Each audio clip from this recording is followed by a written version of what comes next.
Soyons saints, en partenariat avec Magnificat. Nous souhaitons une belle fête à tous les Éric. Le prénom Félix vient de Felice, qui signifie heureux. Le saint du jour porte bien son nom. Félix de Cantalice est né en 1515 en Italie. Il grandit dans une famille modeste et travaille comme humble berger. Déjà, on le surnomme le petit saint, tant l'enfant est toujours en train de prier, les yeux tournés vers le ciel, un sourire jusqu'aux oreilles. Et lorsqu'il abandonne son troupeau pour aller à la messe, un ange le remplace. À 28 ans, il rejoint les Capucins, désireux de vivre les préceptes de saint François d'Assise. Frère Félix se distingue par son sens du service.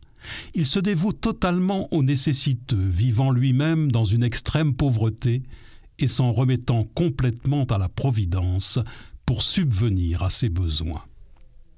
Il nourrit aussi une dévotion particulière pour la Vierge Marie. Il récite la prière du rosaire de manière assidue et encourage chacun à aimer et prier cette Sainte Mère.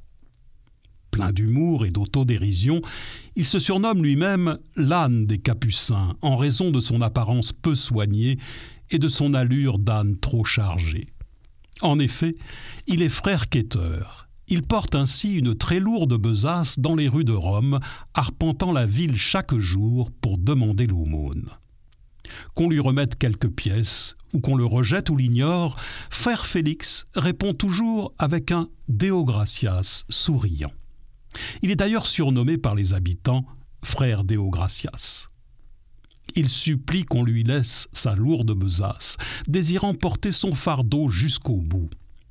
À son supérieur, qui insiste pour le décharger, le trouvant trop âgé, il répond « Monseigneur, laissez-moi mon office de quêteur.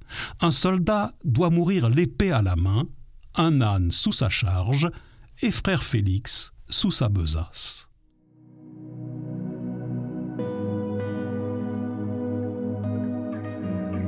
Seigneur, venez répandre sur nous votre esprit de joie.